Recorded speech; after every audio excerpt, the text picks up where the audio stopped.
Good morning. My name is Gina, I'm Alicia. and we're with the Partnership for Economic Prosperity located here in beautiful Latah County, Idaho. It's a gorgeous Wednesday morning. Okay, it looks like it's going to snow, so gorgeous is relative. But we're bringing you Latah 411 today, and this is a podcast that shows you the awesomeness and the people behind the awesomeness in our beautiful county. Today, we are so lucky. We've got the coolest. It's kind of my secret indulgence place, um, Feronia Boutique. And with us today is the lovely Jessica Brierly, one of my buddies. And I won't wax too poetic at this point because I'm such a huge fan. But good morning, Jessica. Welcome. Good morning. I'm so happy to be here. Thanks for having me. You're welcome. I see you are in my favorite spot. Yes, Feronia is sort of the little secret jewel of Moscow right now. Just kind of continuing to expose and get awareness.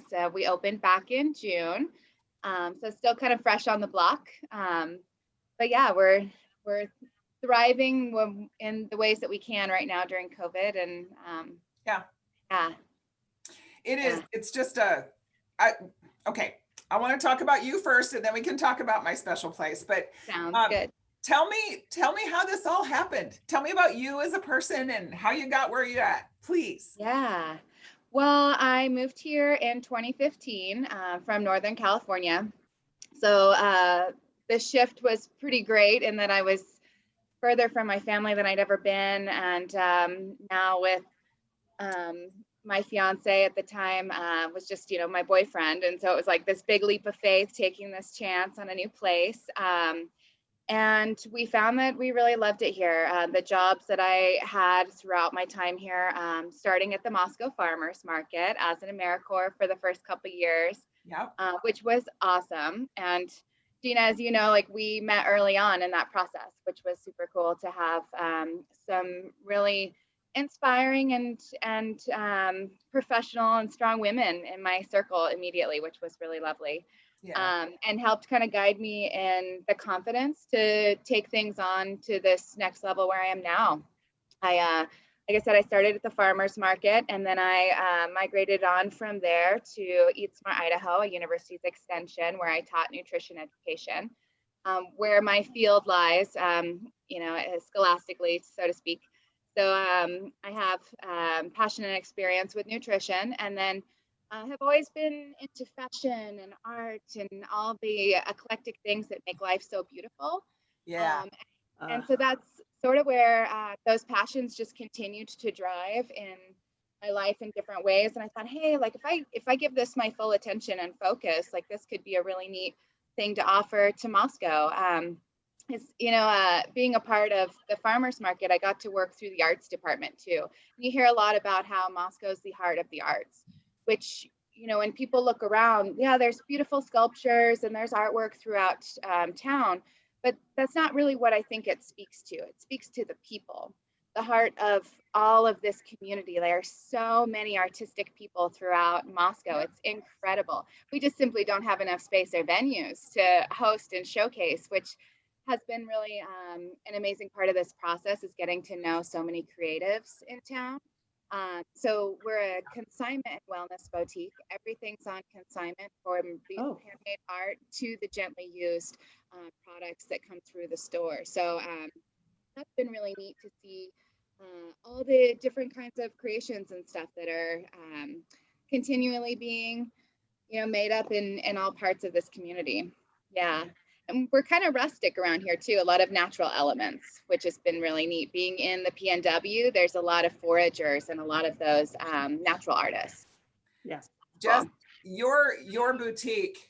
I was telling Alicia before you joined us this morning, it's a place that I have to make eye contact with you early, say hello, and then just know that I'm not going to look at you the rest of the time I'm in there. There is so Yeah. much to see. Just like that sheepskin behind you, you got to kind of touch everything. It's a very serious experience, as Yeah. well as fashion and healing and nutrition. It's just, there's so many levels. And I think that it is definitely, it's a unique and very rare place. You know, I think you can go into like a Macy's or a Nordstrom's a little different than the Macy's, but you can go to Macy's and it's a bad experience and you feel terrible when you leave. I never feel that way leaving Feronia. I spend my requisite $100 every time I walk in there, and then I feel good when I leave and I want to come back. And that's the difference, I think. Well, I had a drive to create something that didn't have a retail feel. Even though I'm selling items, I didn't want it to feel like your typical store. It's really an experience, an essential one at that. Like you said, the touching, the feeling, the smelling. That's one of the things that I have such a hard time translating to an online, like an e-commerce business. Yeah. Because then the big struggle is the brick and mortar is and was the dream. You know, I don't want to ship these items and create more economic, or not necessarily economic, but environmental impact than they've already had on the planet too, for the gently used items and things. And so there is like a minimum purchase if you're going to buy out of town and need something shipped, you know. And yeah, a lot of these products are fragile and, you know, hard at that to ship to. The artwork that I create is embellished animal skulls. So I use a lot of dried flowers and lichen and make it look like a living, like it's growing from the earth once again, you know, and to ship that drives my anxiety up a little bit. So Right. Yeah, that would be really difficult to ship something with stuff that could fall off and so fragile. Yeah, or get crushed. Yeah, even if you pack it, you know, really gently, there's still a lot of kerfumbling that goes on in that process. So yeah, so it's a neat place to come explore. And like you said, Gina, you got to spend a little time. Some people rush in, they know what they want. They're going to come back and linger later. But yeah, I love to chat, come in and have a conversation, come in and enjoy the goods. We're working on getting workshops and poetry readings and more of that community involvement here in the store, which will feel really good. And I've got plans of having a little tea cart so you can come in and while you wait on your friend or you just want to chill. But with COVID, those things have just kind of slowed, and I've been focusing on some of the other parts of the business. But there's lots of growth and expansion that's going to be coming through this as well. Wow, that sounds fabulous. That sounds really fun. Yeah, It's kind of what I expect from you, to be honest with you. So I was part of the initial interview team that hired Jess in her initial job at the city. And I remember her answers to the questions for the interview. You know, you kind of expect I'm a great team player and I'm a people person kind of answers. And Jess was just like so authentically not those answers. It was just beautiful. And I can remember 5 or 6 times dilly-dallying with Jess, you know, trying to get balloons out for Art Walk, for example. And she'd have a cool outfit on, and we have to talk about the outfit and then talk about where we got it and where and we have a real strong thrift consignment bond. But I think what you're establishing or what you're cementing in Latah County is a little bit of that consignment network. We've got a lot of really awesome and very different but awesome consignment, recycled, upcycled mindset for fashion around here. Now, not necessarily pulling in the wholeness and the wellness and the healing part of yours, which I think sets it apart from the rest, but the whole concept of lack of an impact on the planet and you know, being sustainable and that sort of thing is really, we're going to see more, I think, in 2021, and I'm thrilled about that. So when I was in your store the last time, I want to share the width and breadth of what I saw, and then you add, right? You had a Coach bag. You have sparkly, awesome shoes. I wanted so bad. There are scarves. There are crystals. There's jewelry. I bought a Free People sweater when I was in there. They're so broad. Where does it all start for you? How do you find your great stuff? And don't give us secrets, but what's your mindset when you go to replenish your store? Well, growing up, my mom is a fashionista, is one of her little trademark. She is a boutique shopper, loves to indulge in beautiful things, has always had an eye for good art. She inspired me a lot by always decorating the house and just having things really warm and eclectic. Yeah. So I draw a lot of energy from that. And her and my sister too, just both being like very well dressed in the way that they put themselves together. I had lessons early on some of that eye for beautiful things, which has been really nice. As a result too, I often was taking clothes to consignment myself growing up. My mom, my sisters, myself, we just pile it all together, and then I'd go try to recirculate some of that so we can indulge in some more new things. So I really excited me about that process of consignment and recycling, things like that. So that kind of triggered me of like, maybe if I did a store, I could operate on a similar system. It also keeps costs down to operate the store, Yeah. not having to buy things outright. And then I love thrifting and finding treasures, and there's a lot of value in items, and instead of having my mom take her things to donation or other consignment stores, a lot of what comes in here too circulates from her home and closet, as well as she continues to look to downsize and things. So that's been really awesome to help my family in that process of downsizing and stuff. And with that, having a level of quality to the products too. These items that I like to carry, we have a range. There's things that can be nice layering pieces that are, the occasional Old Navy or some of your general items that you might find in fast fashion that you can incorporate into your wardrobe. And then there's some really higher end, more consciously created pieces that people do spend a little investment when they come in, adding those to their collections, and that's something I really want to thrive for, is having a smaller clothing selection, but of being really unique quality items.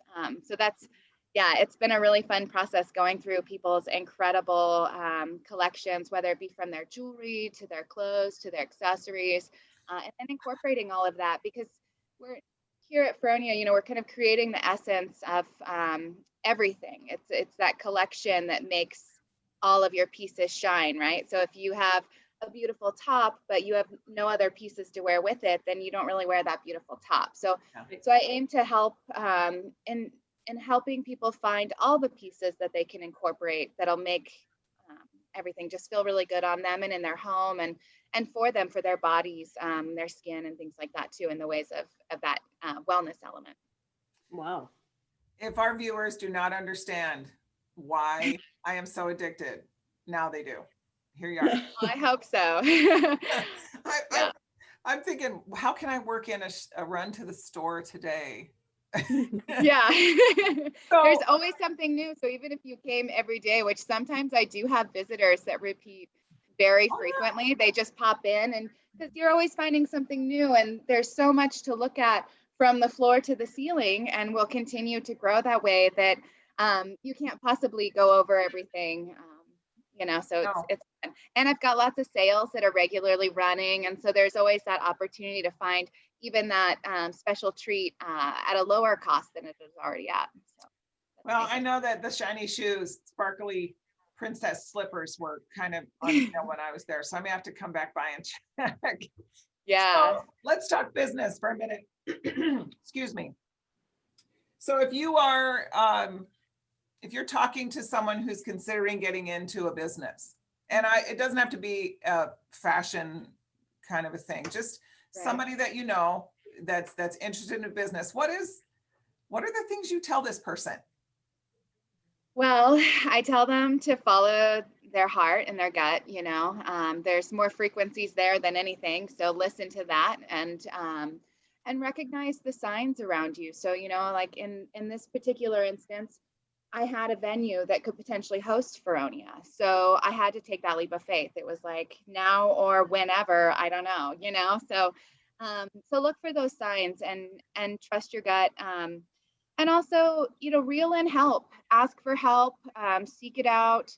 I found a great deal of help from, like your program and the Idaho Women's Business Center and the Chamber of Commerce and the SBDC and all these other like mentor programs that are out there that have really supported and helped guide throughout the process, because there's so much to know. And I'm the like boots on the ground. I've always been the person. I like to be hands-on. I really don't like back of the computer doing the accounting, or like there's so much that helps to keep the business thriving, even that e-commerce part, and social media. And right now, I do operate mostly solo. I've got people that can come in here and there and help support little projects, or kinds of like renovations, or little fairies and elves that pop by every now and again that are a great deal of support. But it is a little bamboozling to have so many different things now that you have to manage and navigate. So stay calm, carry on. Yeah, and trust in the universe, because it really does provide every time. And just leave the stresses and the anxieties, and try not to let that swallow you up, because business can be overwhelming. It But can.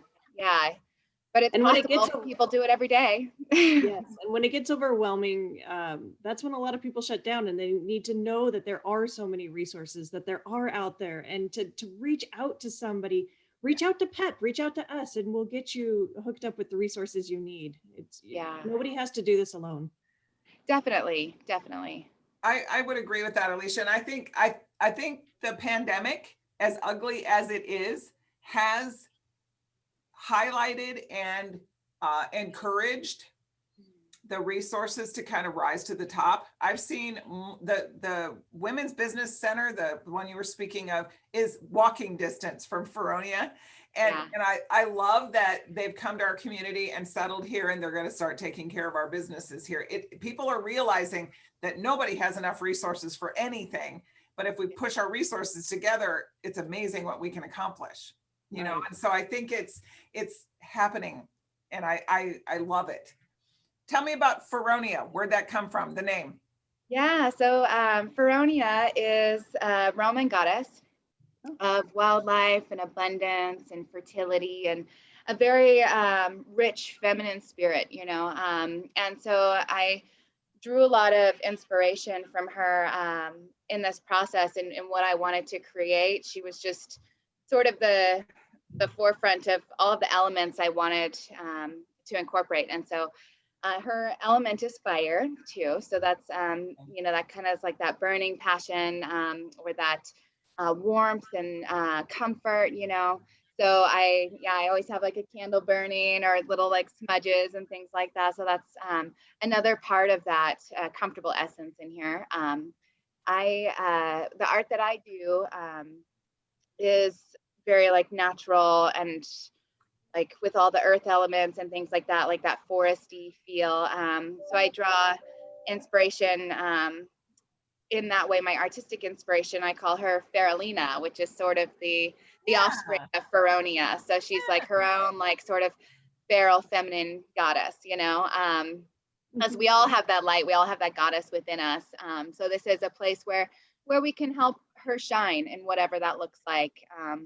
And she's also, one of the goddesses that represents like the travelers and those kinds of more like pop-up markets and things like that. And that's where I started, and so and I was a festival goer for, decades before this.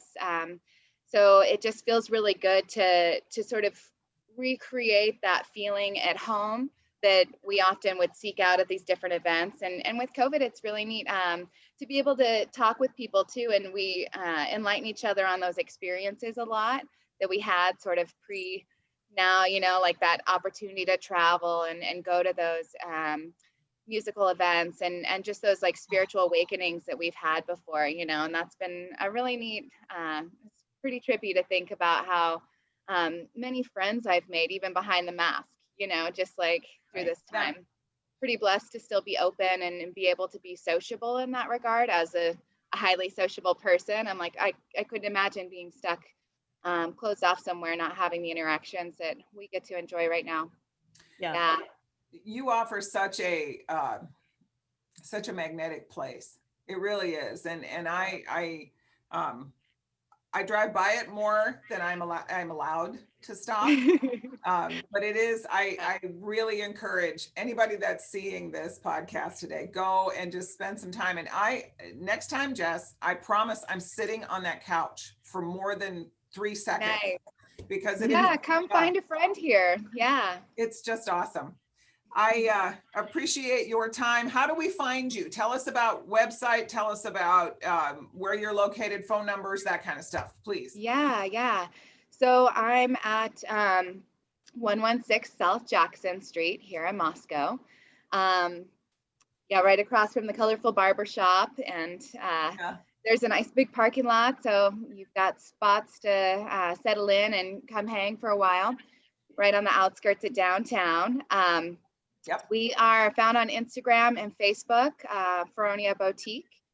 And you can, my phone number, I don't recall right now. That's all right. Yeah, but you can find that on social media. It's listed. Right now, I'm working on website shenanigans. That's been one of those processes for me that's difficult as consignment because the items change out so regularly. Yeah. But, right now, I do most of that kind of sharing on social media. So if you're looking for sneak peeks or sales or any of that, and I will have a email newsletter coming out too. So I've started that in the store where people can write down to be a part of that. And cool. or they can just direct message me about that information as well. Awesome. Yeah. I wish I could talk to you all day. You just have so many cool moments where I'll go, yeah, I should write that down, or, oh, that's cool. Thank you. Thank you for your time. And know that for those of you watching, it is absolutely a very wonderful place to be and worth your time going in, and just being around Jess is a good experience. So Feronia Boutique, there's a huge parking lot just around the corner from where they're at. So don't be scared if you drive by and think, where am I gonna go? It's okay. Totally. So once again, this is Latah 411, and we have brought you a gem today. I'm Gina Terusio. I'm Alicia. And we'll see you next time. Thanks again, Jess.